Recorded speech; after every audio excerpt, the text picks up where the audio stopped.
bonjour. Je suis désolée, j'ai écorché votre nom de famille. Est-ce que vous pouvez me dire comment ça se prononce, comme ça je ne fais plus d'erreur? Coty Eslous. On prononce le S. Ok, donc, donc bonjour. Alors vous êtes cofondatrice donc de Lucile. Alors pour résumer, Lucile, c'est une application mobile qui analyse la douleur des patients et qui propose un processus thérapeutique numérique adapté. Ça paraît colossal comme ça, mais on va y venir progressivement. D'abord, tout simplement, comment elle est née l'idée de créer cette application?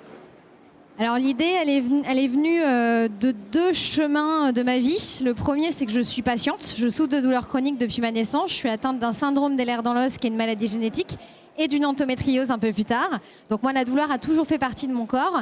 Et malheureusement, j'ai fait partie de ces plus de 25% de la population mondiale qui n'a pas eu de traitement vraiment efficace pour aller mieux. Et du coup, deuxième chemin, j'ai voulu essayer de comprendre pourquoi mon corps me faisait mal, et donc j'ai décidé de me mettre à faire de la recherche pour effectivement essayer de comprendre pourquoi est-ce que mon corps était aussi douloureux, pourquoi est-ce que la plupart des traitements qu'on me donnait ne fonctionnaient pas, et essayer à un moment donné de trouver une solution. Et si j'ai bien compris, au départ, vous avez posé comme postulat que le cerveau humain avait un impact pour les douleurs, et c'est ce que vous avez essayé de montrer par vos recherches? C'est tout à fait ça. L'avantage quand on est étudiant et qu'on n'est pas grand professeur, c'est qu'en fait, on a souvent des idées très simples et c'est souvent les meilleures. En tout cas, pour Lucile, ça a fonctionné. L'idée était assez simple, c'est qu'on avait découvert, il y a une petite dizaine d'années, qu'il y a un mécanisme dans la moelle épinière qui ne fonctionne pas très bien chez les douloureux chroniques. Et ça se traduit par des petits neurotransmetteurs, donc des éléments chimiques, qui vont être soit trop présents, soit pas assez. Et de l'autre côté, moi je lisais des documentations qui me montraient que certaines fréquences sonores, certaines images, certaines thérapies de type thérapie cognitivo-comportementale, la partie réalité virtuelle aussi, et c'était bizarre parce que ça bloquait les mêmes récepteurs, les mêmes petits éléments chimiques, ou ça les excitait. Et donc rapidement, je me suis dit, si j'ai un son qui me permet de bloquer un récepteur que j'ai besoin de bloquer, est-ce que je peux considérer que ce son est un antidouleur ? Et du coup, d'où progressivement vous en êtes arrivé à créer l'application. Pour progressivement se dire, bon, ça a l'air un peu fou. Est-ce que du coup, ça marche d'un point de vue de la science fondamentale? Donc là, j'ai entrepris une étude de faisabilité, en fait, toute seule, comme une grande. Et quand ça m'a semblé tenir à peu près la route d'un point de vue scientifique, j'ai commencé à réfléchir à quel support technologique pouvait effectivement...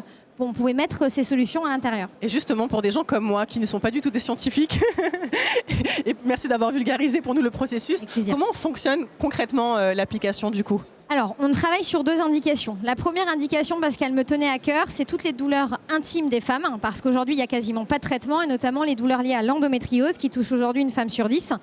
Et on a une deuxième indication sur la douleur chronique. Les deux fonctionnent un petit peu différemment. La première, on est sur un mélange de procédures thérapeutiques. Donc, il y a 5 sons différents, 2 visuels, et c'est mis dans un casque de réalité virtuelle. Et ça va vous permettre effectivement de soulager votre crise douloureuse. On a fait nos premières études. Je n'ai pas encore le droit de diffuser les résultats parce qu'ils doivent passer en comité éthique. Mais ce que je peux indiquer en tout cas, c'est que c'est particulièrement encourageant. Voilà. Avec des femmes, je peux citer en tout cas des commentaires qui, ça fait 20 ans qu'elles ont mal et pour la première fois ont eu un traitement qui a fonctionné sur elles. La deuxième indication, elle est un peu plus complexe. Là, on va partir sur le fait d'aller chercher les fameux petits mécanismes que je disais. Il faut bien que je sache s'ils sont cassés ou pas chez vous. Donc, je vais vous demander de prendre votre téléphone. On va scanner votre visage. En fait, on va faire de la reconnaissance faciale. On va poser quelques questions. Et là, on va réussir à savoir, en tout cas, c'est ce qu'on essaye de faire, si ces mécanismes chez vous, ils sont un petit peu excités ou un peu trop inhibés, pour savoir comment ils sont cassés.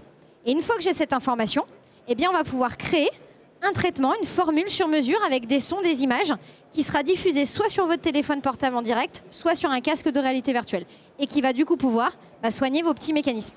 Et c'est très important parce que vous avez parlé de l'endométriose et vous avez dit que vous en étiez vous-même, vous en souffrez en tout cas.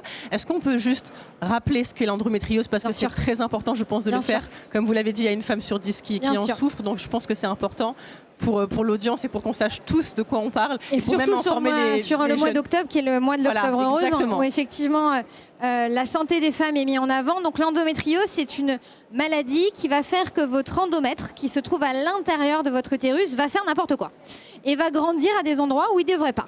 Et donc, chez certaines femmes, il peut aller grandir jusque dans les poumons, jusque dans l'œsophage. C'est très violent. Et parfois, il grandit un tout petit peu sur un ovaire, mais en fait, ce n'est pas la grosseur de cet endomètre qui grandit qui est le problème, c'est l'endroit où il se situe. Et cet endroit va créer de la douleur. Et de la douleur, malheureusement, qui est résistante à quasiment tous les traitements qu'on connaît aujourd'hui. Et on sait qu'un peu plus de 20% des femmes, même après une prise en charge holistique, chirurgicale, adaptée, eh bien, les douleurs demeurent. Et demeurent jusqu'à la ménopause.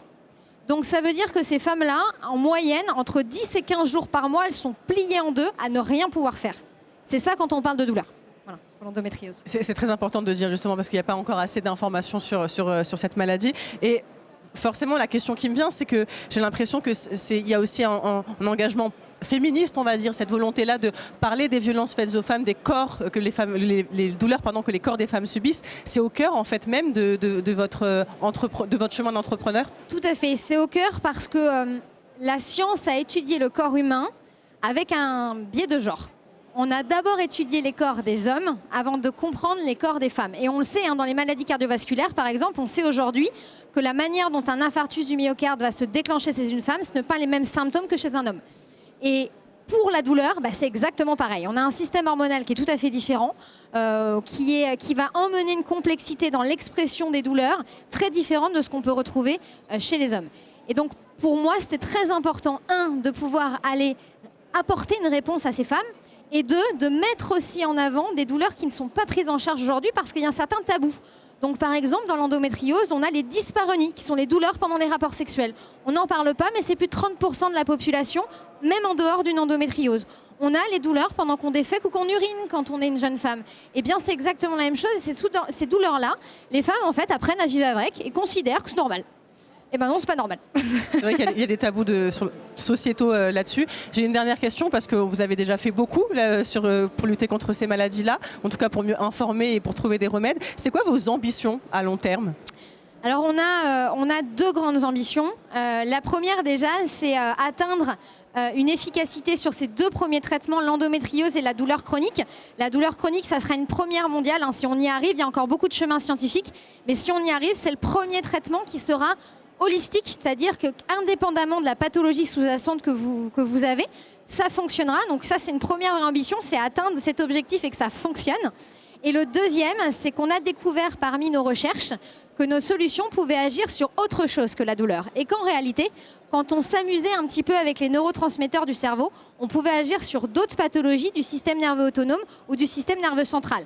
Pour vous donner un exemple, on va entamer peut-être une recherche exploratoire sur les tremblements dans Parkinson. Parce qu'en soulageant la douleur dans Parkinson, on appuie sur d'autres boutons.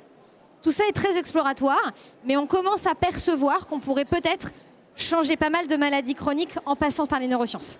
En tout cas, on sent à quel point vous êtes passionné et convaincu par vos projets. Donc, on vous souhaite plein de réussite. Merci beaucoup d'avoir été sur ce plateau. Merci, c'était un grand plaisir. Merci beaucoup.